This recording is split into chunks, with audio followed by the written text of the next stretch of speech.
పద.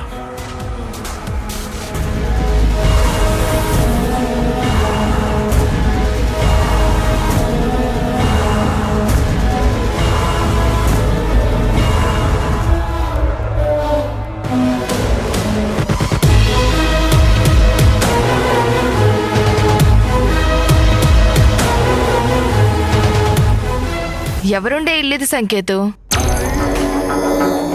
ఆ యసం దొరికేది ఏడేనా?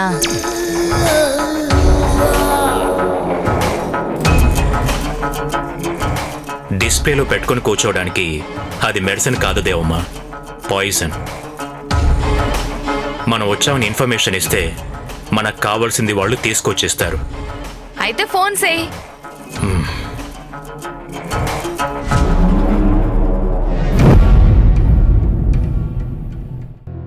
హలో,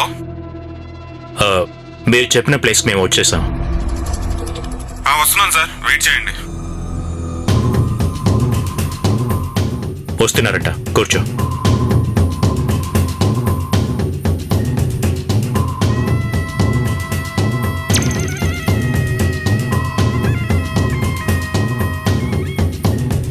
నువ్వు వచ్చిన పని పూర్తయ్యేలోపు నేను నిన్ను తీసుకొచ్చిన పని కూడా పూర్తి చేస్తాను. నీ జీవితాన్ని నా చేతుల్లోకి తీసుకుంటాను.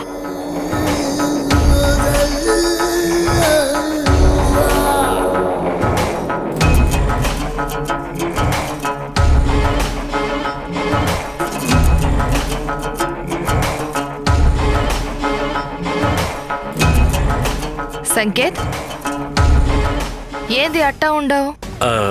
అంటే అలవాటు లేని పని కదా దేవమ్మ, కొంచెం కంగారుగా ఉంది అంతే. నాకు మాత్రం ఆ మేఘన సావు దగ్గర పడుతుండదని చాలా ఆనందంగా ఉండాది.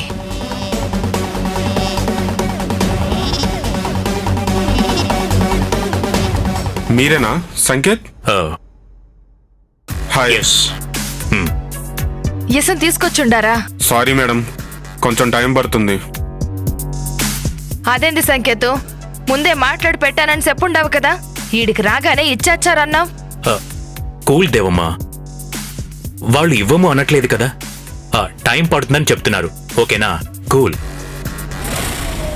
యాక్చువల్గా మీకోసం పాయిజన్ రెడీ చేశాం, కానీ ఈలోపు ఒక విఐపి వచ్చి అర్జెంటుగా కావాలని అడిగాడు. అతనికి ఇవ్వాల్సి వచ్చింది మేడం. మీరేం టెన్షన్ పడకండి, ఒక 2 అవర్స్లో వచ్చేస్తుంది. అంతవరకు మీరు ఇక్కడే రెస్ట్ తీసుకోండి. ఇంకేం చేచ్చా?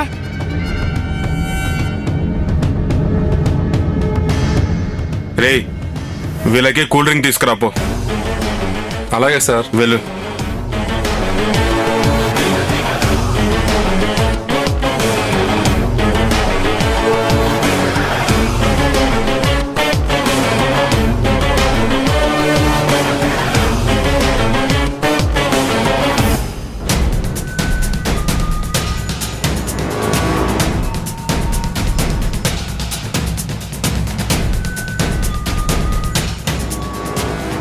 దేవమ్మ ఎక్కడుందో ఎలా తెలుసుకునేది? దేవమ్మ కాల్ చేసి చూడు. లేదంటే సంకేత్ ప్లాంట్గా వెళ్ళాడంటే ఇంక ఎవరి ఫోన్ అటెండ్ చేయడు, చేయనివ్వడు. వాడి తెలివేంటో మీకు తెలిసిందే కదా.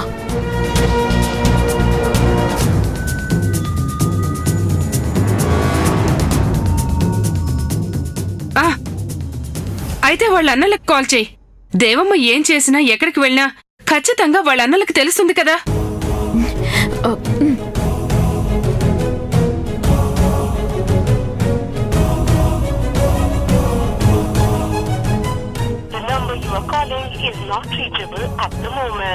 నాట్ రీచబుల్ అని వస్తుంది. వాళ్ళు సిటీలో లేరు మేడం, ఊరు వెళ్ళారు. అందుకనే సంకేత్ ఇదే మంచి టైం అనుకున్నాడు. ఆ సెల్ఫిష్ వెదవకి నువ్వు దిక్కుమాలిన సలహా ఇచ్చావు. ఇలా చేసావేంటి సంతోష్? ఇప్పుడు ఏమైందని అంత కంగారు పడుతున్నారు? ఏమవడమేంటి?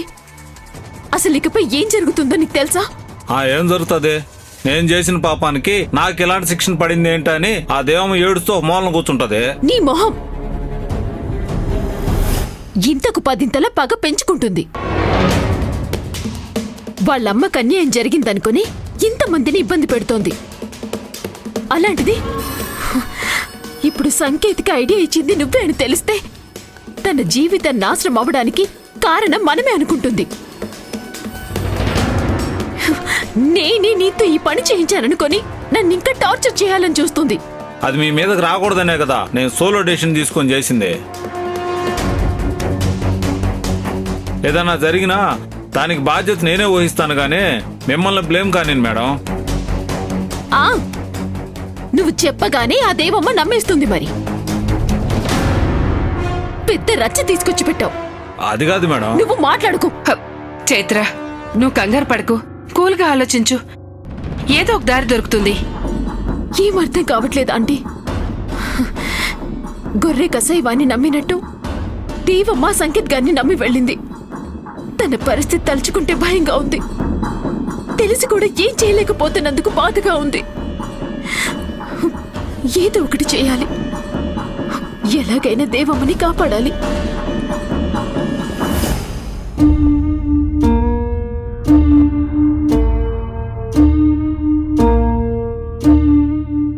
ఈ మధ్య సంకేత్ బాబు పిచ్చి పిచ్చిగా ప్రవర్తిస్తున్నాడు. ఇవి బెడ్ మీద ఉంటే వీటిని చిందరవందర చేస్తాడేమో. కబోర్డ్లో పెట్టి వెళ్ళడమే బెటర్.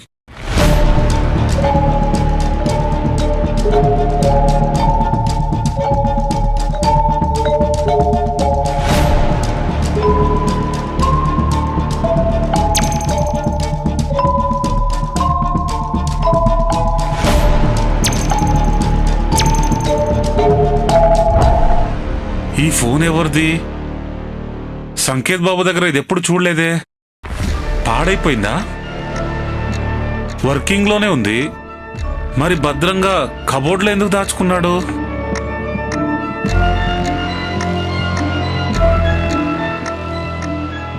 అతని ప్రవర్తనలో తేడాకి ఈ ఫోన్కి ఏమైనా సంబంధం ఉండుంటుందా?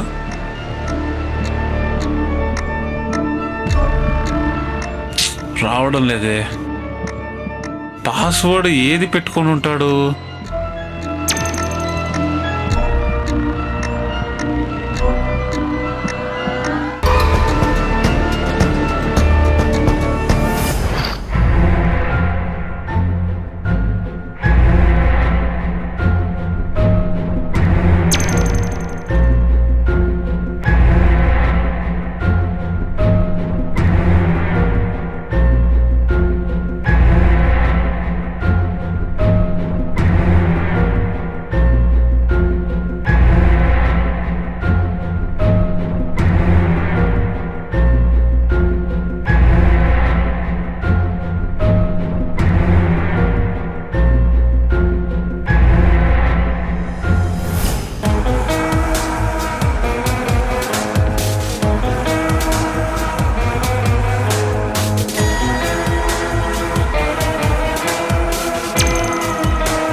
Thank you.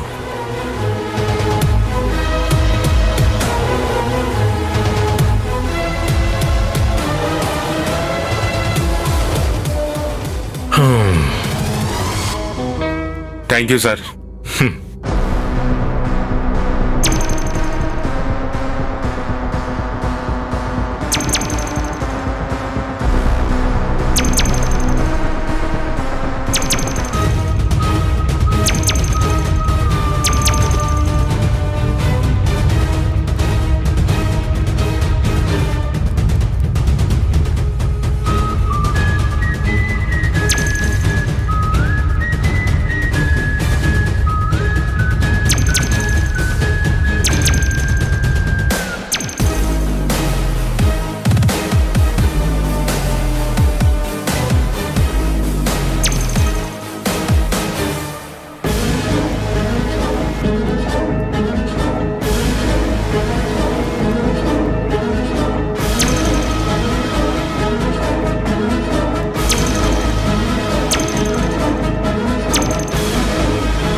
తీసుకో దేవమ్మ.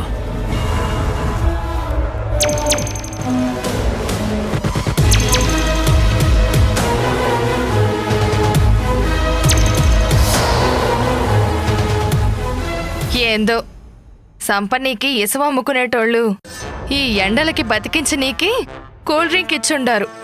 ఎంతగా ఉంది కదా సంకేతం.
దేవమ్మా, దేవమ్మా,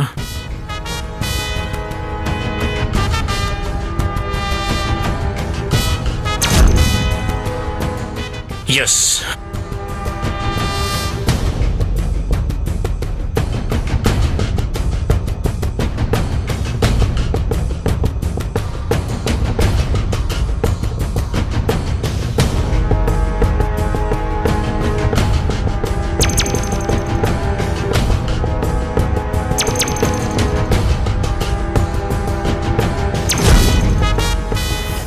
ఇలా చేయాల్సి వస్తుందని నేనెప్పుడు ఊహించలేదు. కానీ ఏం చేయను? నువ్వు నా చేయి దాటిపోతావేమోనన్న భయం నాలో రోజు రోజుకి పెరిగిపోతోంది. ఆ టెన్షన్ నేను భరించలేకపోతున్నాను. నా లైఫ్ సెక్యూరిటీ గురించి నేను ఆలోచించుకోవాలి కదా. అందుకే తప్పు చేయక తప్పదని డిసైడ్ అయ్యాను. సారీ దేవమ్మా.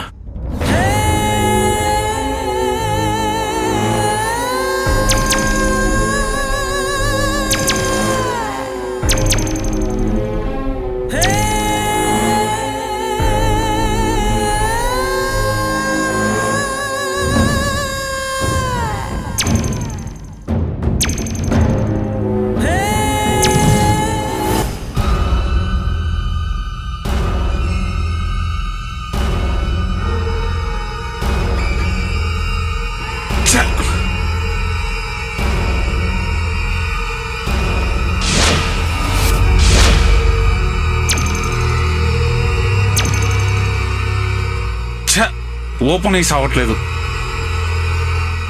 ఏం పాస్వర్డ్ పెట్టాడో అర్థం కావట్లేదు. ఏంటి ఏంటో అది. ఛే,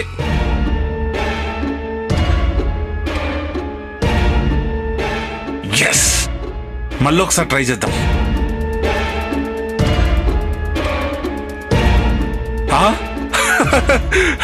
వీడు 4 నంబరే పెట్టుకున్నాడు.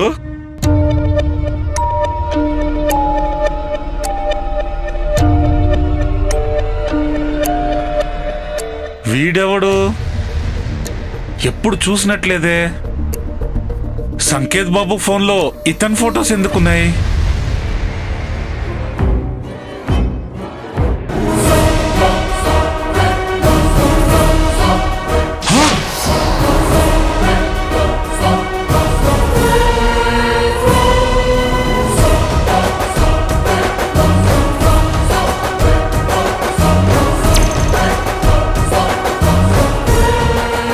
సౌమ్యమ్మని చంపింది సంకేత్ గౌడా. ఎంత మోసం చేశావురా రే సంకేత్! అమ్మగారు నిన్ను నెత్తిన పెట్టుకొని చూసుకున్నారు కదరా, ఇలా ఎలా చేయగలిగారా? ఇంత ఘోరానికి పాల్పడి అమాయకురాలైన ఆ చైత్రమ్మ మీద నింద మోపావు కదరా. చిన్నమ్మకి లేని పక్కన నూరు పోసి అందరి జీవితాలతో ఆడుకునేలా చేసావు కదరా. నీ గుట్టు బయట పడకుండా తెలివిగా చిన్నమ్మ పక్కకే వచ్చి చేరావు. ఇప్పుడు అర్థమవుతుందిరా చిన్నమ్మ వెంట పెళ్లి పెళ్లి అని ఎందుకు పడుతున్నావో. రేయ్, ఇంకా నీ ఆటలు సాగనివ్వను. చిన్నమ్మ జీవితాన్ని నాశనం కానివ్వను. ఇప్పుడే చిన్నమ్మకి నిజం చెప్పేస్తాను.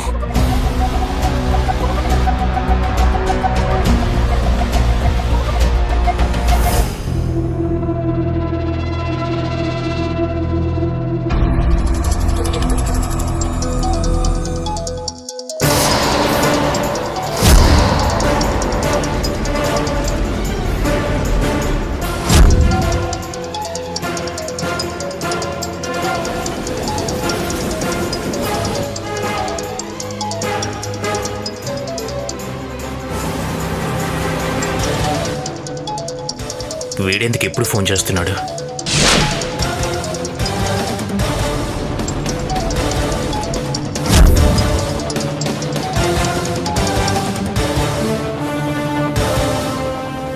చిన్నమ్మ, నీకో భయంకరమైన నిజం చెప్పాలి చిన్నమ్మ. అమ్మగారిని చంపింది చైత్ర కాదు, ఆ సంకేత్ గాడు. వాడి పాపం బయటపడకుండా సాక్ష్యాన్ని భద్రంగా దాచుకున్నాడు. ఇది ఇప్పుడే నా కంటపడింది చిన్నమ్మా. వాడు మంచోడు కాదు. వాడి మాటలు ఇంకా నమ్మొద్దు చిన్నమ్మా, నమ్మొద్దు.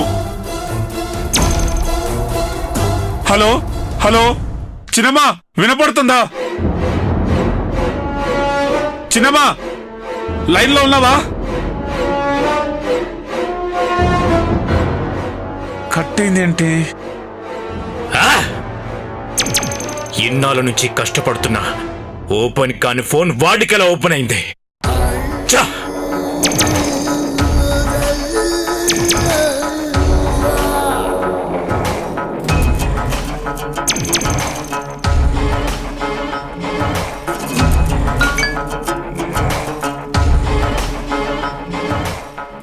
ఇది ఫోన్లో మాట్లాడే విషయం కాదు.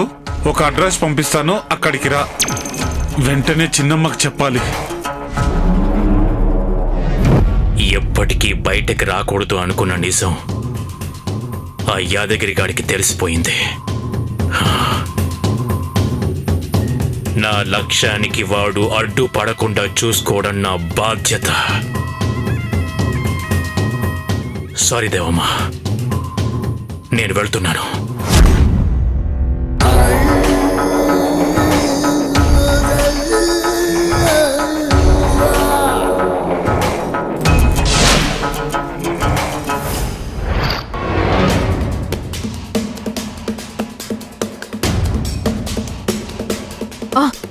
ఒక పని చేద్దాం అమ్మమ్మ. యాదగిరి ఎక్కడున్నాడో కాల్ చేసి తనకి విషయం చెప్పేస్తే. ఎందుకంటే దేవమ్మకి నమ్మిన బంటు యాదగిరి. తను ఆపదలో ఉందని తెలిస్తే ఎలాగైనా యాదగిరి కాపాడతాడు. వెంటనే చేయి చైత్ర.